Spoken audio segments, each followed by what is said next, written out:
তোমার বাপের মহব্বত, তোমার সন্তানের মহব্বত, তোমার ভাইয়ের মহব্বত, তোমার বিবির মহব্বত, তোমার বন্ধুর মহব্বত, সঞ্চিত মাল ব্যাংক ব্যালেন্স যেটা জমা করেছো সেই মালটার মহব্বত, চাকরি বাকরি ব্যবসা বাণিজ্যের মহব্বত, আর 8 নম্বরে যে ঘরটা তুমি অট্টালিকাটা বানিয়েছো এই ঘরটার মহব্বত। টোটাল 8টা মালকে বাম পাল্লায় চাপিয়ে দাও, বাম পাল্লায় রেখে দাও। এবার ডান পাল্লাটা যে তোমার ফাঁকা আছে ওখানে 3 জনকে চাপাও। আহাব্বা ইলাইকুম মিনাল্লাহি ওয়া রাসূলিহি ওয়া জিহাদিন ফি সাবিলিহি। একটা আল্লাহর মহব্বত আর একটা রাসূলের মহব্বত, আর আল্লাহ দ্বীনকে আগে বাড়াতে হবে এ ব্যাপারের মহব্বতটা ওখানেই চাপাও। যে 3টে জিনিস, একদিকে থাকলো 8টা, একদিকে থাকলো 3টি, বাম দিকে থাকলো 8টা, ডান দিকে থাকলো 3টি। আল্লাহ বলছেন তোর মনের দাড়িটা এবার ওপর দিকে তোল, তুলে তুই নিজে তাকিয়ে দেখ কাঁটার দিকে। তার মানে তোর অন্তরটা 3টের মহব্বত বেশি না 8টার মহব্বত বেশি? যদি 3টের মহব্বত হয় তাহলে তুই ইমানদার, যদি 8টার মহব্বত বেশি হয়, তুলনামূলক 3টের মহব্বত যদি কম হয়ে যায় তা আল্লাহ বলছেন তুই ফাসেক হয়ে গেলি। শুনেলে ফাতারাব্বাসু ফাতারাব্বাসু ফাতারাব্বাসু হাত্তা ইয়াতিয়াল্লাহু বিআমরিহি। অপেক্ষা কর, অতক্ষণ পর্যন্ত কর যতক্ষণ পর্যন্ত আল্লাহর হুকুম না এসেছে। ওয়াল্লাহু লা ইয়াহদিল কওমাল ফাসিকিন। আল্লাহ ফাসিকদেরকে কোনোদিন হেদায়েতের রাস্তা দেবেন না।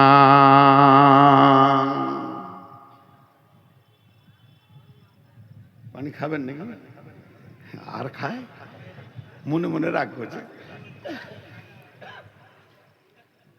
একটা কথা বলি, ইলামি তারানগর এই এলাকা আর ইসলামপুর এলাকা এটাকে আমি জালসার জায়গা মনে হয় না, নিজের এলাকা মনে হয়। এখানে যেগুলো মুলবি রয়েছে ছোট ছোট, আমরা যখন পড়ি তখন ওরা ছোট ছেলে, কাউকে চিনতে পারছি কাউকে পারছি না। কেউ ফের গাল দিয়ে দিচ্ছে পেছন থেকে, কত অহংকার বে। কিন্তু আমি অনেক টেনশনে আছি, আল্লাহর কাছে দোয়া করে উঠেছি যে আজকে আল্লাহ বায়ান করাবে কিনা। তার মানে আমার টেনশনটা আপনাদেরকে বলে দিই, আপনারা দোয়া করবেন। আমার ফ্যামিলিতে 2জনকে ভোটার থেকে বাতিল করে দিয়েছে, হাইকোর্ট যেতে হবে। এটা হাসির কথা নাই। এখন তো শুয়ে শুয়ে হাইকোর্টের সঙ্গে যোগাযোগ করছিলাম, কলকাতায় 3-4 জায়গায় ফোন করলাম। খুব টেনশন। এই কথাগুলো আপনাদের কাছে আসবে সেই বিষয় ধরেছি। তো আমরা 8টা জিনিসের মহব্বত এত বেশি করি, আমাদের কাছে 3টে জিনিসের মহব্বত নেই। খালি মুখে আছে আল্লাহকে ভালোবাসো না বাসি। ওকে যদি জিজ্ঞেস করা হয় আল্লাহকে ভালোবাসেন, বলে হ্যাঁ বাসি। গত 3 দিন আগে আমি জলসা করতে করতে বলছি যে বুকে হাত দিয়ে 100% ইমানদার হাত তুলে বলেন যে আমি এতটা পরেজগার, আমার উপরে আল্লাহ এখন রাজি আছে। কে বলতে পারবে? আমি 100% নিজের উপরে বিশ্বাস আছে আমার যে আমার আল্লাহ আমার উপরে নারাজ নাই। একজন হাত তুলে দিল, তো দেখছি ওর দাড়ি নেই। তোর মতো ফাঁসে কি করে হাত তুললে? আমি এত বড় দাড়ি রেখে হাত তুলতে পারছি না। তর্কে জিতা বড় আসান। আমি এনাকে বলছি পানি দেন, পানি দেন বলেছি, আমার হাতে খালি গিলাসটা ধরিয়ে দিয়েছি। দেখেন তর্ক কাকে বলে। তখন আমি বললাম যে পানি চাইলাম, যে তুমি গিলাস দিলে কেন? ও তখন বলছে দেখেন পানি রয়েছে যে গ্লাসের ভিতরে আছে, জি কোণে একটা ফোঁটা লেগে আছে। কি হবে এটা? কোন কাজে লাগবে? কোন কাজে লাগবে? খাওয়া হবে না, গোসল হবে না, ওষুধ খাওয়া হবে না, কিন্তু তর্কে জিতে যাবে গিলাসে পানি আছে কিনা বল। তো ওই রকম তর্কে অনেকে জিতে যাবে যে আমি আল্লাহকে ভালোবাসি, কিন্তু ভালো যদি বাসো তো এই হালাতটা কেন? বিসমিল্লাহির রহমানির রহিম।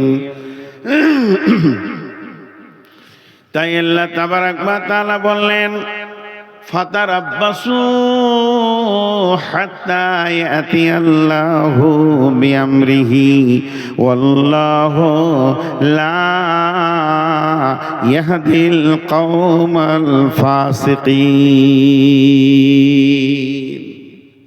তোদের হালাত, ছোট্ট একটা কথা জিজ্ঞেস করব, আপনাদেরকে চিল্লাইতে হবে না, হালকা করে উত্তর দিলেই হবে। কোরআন মাজিদ, কোরআনুল কারীম আমার হাতে নাই, মনে মনে ধরেলেন। আল্লাহ আমাদেরকে পথ চলার জন্য দিয়েছেন কোরআনুল কারীম, আল্লাহ আমাদের পথ চলার জন্য দিয়েছেন। ওই কোরআনুল কারীমে বিসমিল্লাহ থেকে মিনাল জিন্নাতি ওয়ান নাস পর্যন্ত যত নিয়ম কানুন আদেশ নিষেধ যা দিয়েছেন, এই বান্দার জন্য, তার গোলামের জন্য যথেষ্ট না কম দিয়েছেন? আল্লাহ কথা বলে না, যথেষ্ট দিয়েছেন না কম দিয়েছেন? যথেষ্ট। এবার পার্সেন্টেজ করেন আমার সঙ্গে, 100-তে 100 দিয়েছে না 100-তে 99 দিয়েছে? 100-তে 100। আলহামদুলিল্লাহ, আলহামদুলিল্লাহ, সুম্মা আলহামদুলিল্লাহ। আপনাদেরকে আমি বুঝাতে পারছি। এবার চলেন, আজ থেকে 1450 বছর পেছিয়ে যায় রসুলের যুগ, সাহাবীদের যুগে। সাহাবীদেরকে বেঈমান কাফেররা প্রশ্ন করত, এই এই তোরা কি করিস? হিয়ানত করে জিজ্ঞেস করত, তোরা কি করিস? ওরা উত্তর দিত, কোরআনে যা আছে আমরা তাই করি, কোরআনে যা আছে আমরা তাই করি। যদি ওদেরকে এরকম প্রশ্ন করত, এই তোদের কোরআনে কি আছে রে? বলে আমরা হাত পা দিয়ে যা আমল করি তা কোরআনে আছে। চলে আসে কেন এখন 2026 সালে এপ্রিল মাসের 3 তারিখের রাতে। এখন যদি কোনো কাফের বেঈমান এসে স্টেজে উঠে আমাকে একবার বলে, মৌলভী সাহেব একবার মাইকটা দেন তো, 2 মিনিট, বেশি সময় লিব না, দিয়ে বললো হ্যালো, ও তো সালাম দিবে না, বেঈমান খ্রিস্টান ইহুদি। এই মুসলমানেরা তোমরা কি করো? উত্তরে বলতে পারবো না, কোরআনে যা আছে তাই করি। আমাদের করার সঙ্গে কোরআনের মেল হবে না, আর কোরআনে যা আছে তা আমাদের সঙ্গে মেল হবে না। তাহলে কি আমরা আহলে কোরআন আর আহলে হাদিস এটা জবান দিয়ে খালি দাবি রেখেছি? গিলাসের কোণে 1 ফোঁটা পানি যেমন কোনো কাজে আসবে না, তর্কে জিতার জন্য যথেষ্ট হয়ে যাবে। তুমি তর্কে হারবে না, তুমি জিতে যাবে। তেমনি আমরা এমন মুসলমান, গোটা কোরআনটা আমাদের জিন্দেগির সঙ্গে মেল নাই। আজকে যদি কোরআন আমাদের জিন্দেগির সঙ্গে মেল থাকতো, পৃথিবীতে যত জাতি আছে সব এসে আমাদের কাছে উবুর হয়ে পড়তো। হতভাগা মুসলমান বেল কোরআন, আর তাদের চলা চরিত্র হয়ে গেল ইহুদি আর খ্রিস্টান। এর মুখে দাবি করে আমরা মুসলমান, এদের চালচলন হয়ে গেছে ইহুদি নাসারা খ্রিস্টান। অতএব আল্লাহ তাবারাক ওয়া তাআলা বলেছেন, জাহারাল ফাসাদ ফিল বাহর বাররে ওয়াল বাহরি বিমা কাসাবাত আইদিন নাস। জলের ভিতরে কিংবা স্থলে, সমুদ্র জলপথে স্থলপথে যত রকম ফাসাদ, যত রকম গন্ডগোল, যত ঝামেলা আসবে, হে মুসলমান তোমাদের হাতের কামায় তোমরা নিজেই বানিয়েছো। এটা তুমি অন্য কাউকে দোষ দিতে পারবে না। যাদের মাবুদ, যাদের মালিক, যাদের মুনিব হচ্ছে স্বয়ং আল্লাহ, সেই মুনিবের গোলাম যদি রাস্তায় মার খায়, সেই মুনিবের গোলাম যদি দুর্বলের কাছে মার খায়, তাহলে জানতে হবে এই দুর্বল কত দূর আমরা দিন ইসলাম থেকে সরে গেছি। যে আজকে আমাদেরকে, যাদের কাছে দিন নাই, ইসলাম নাই, দলিল নাই, তারাই আমাদেরকে শাসন করছি।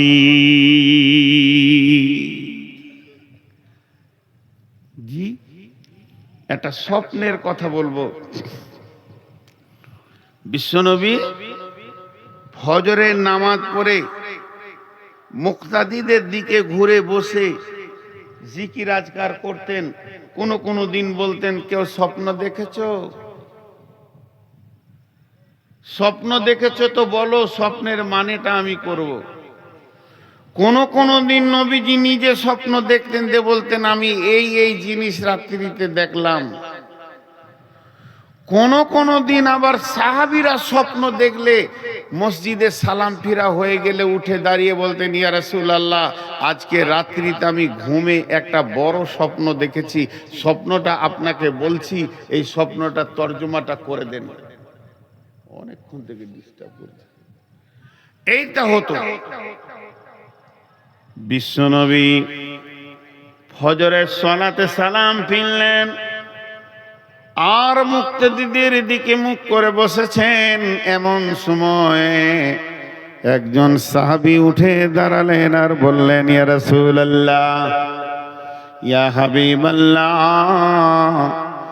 দয়ার নবী গো, আজকে রাত্রিতে আমি স্বপ্ন দেখলাম। আমি স্বপ্নটা আপনাকে বলছি, স্বপ্নের মানেটা আপনি আমাকে বুঝিয়ে দেন। সাহাবীটা যখন কাছে আসতে লাগলো, বাকি সাহাবীরা ঘেরে বসে গেলেন। হযরতে আবু বকর নবীজির পাশে বসলেন, মুক্তাদিদের দিকে মুখ করে ওই লোক বলতে শুরু করলেন, ইয়া রাসূলুল্লাহ, আমি স্বপ্নের ভিতরে দেখছি একটা বিরাট কালো মেঘ, ঘন মেঘ আমার মাথার ওপরে, মনে হচ্ছে যেন এখনই বৃষ্টি শুরু হবে। কিন্তু দেখলাম ঠিক কিছুক্ষণ পরে বৃষ্টি শুরু হয়ে গেল। আর বৃষ্টির যখন পড়তে লাগলো, বড় আশ্চর্যের বিষয়, পানির বৃষ্টি হয়নি, দুধের বৃষ্টি নয়, শরাবের বৃষ্টি নয়, দয়ার নবীজি মধু বর্ষণ হচ্ছে। জিন আর ইনসান সেই মধুকে খাওয়ার জন্য ভিড় লাগিয়েছে। কেউ পেট ভরে খেয়েছে, কেউ সামান্য খেয়েছে, কেউ এক দু ঘুট খেয়েছে, কেউ আবার খেলো না, দয়ার নবী। তারপরে পরে দেখলাম ওই বৃষ্টির ভিতর দিয়ে একটা লম্বা রশি ঝুলছে। একটা লোক রশি ধরে ওপর দিকে চলে গেল, দ্বিতীয় নম্বর লোকটা চলে গেল, তৃতীয় নম্বর লোকটা যখন চড়তে গেল, দড়িটা কেটে গেল, ছিঁড়ে গেল, পড়ে গেল। কিন্তু লোকটি বড় মজবুত ছিল, গিঁড়া লাগিয়ে আবার উঠে চলে গেল দড়ি ধরে। নবীজি গো, আমার ঘুম ভেঙে গেল।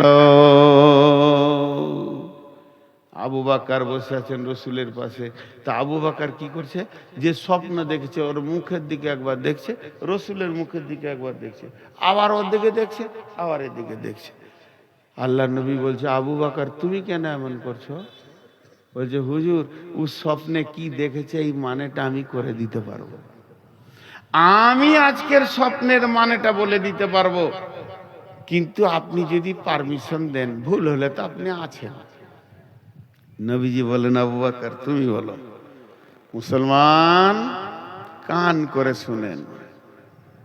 আবু বকর বলছেন, ভাই, প্রথম নম্বরে তুমি দেখেছো কালো মেঘ, ওটা মেঘ নয়, দিন ইসলামের সুশীতল ছায়া। দুই নম্বরে দেখেছ ওই মেঘের মধু বর্ষণ হচ্ছে, ওটা মধু নয় রে বন্ধু, আল্লাহর কালাম পাক নাজিল হচ্ছে, কোরআন। তিন নম্বরে দেখেছ জিন ইনসান সেই মধু খেতে এসেছে। কেউ পেট ভরে খেলো, কেউ সামান্য খেলো, কেউ এক ঘুট দু ঘুট খেলো, কেউ খেলো না।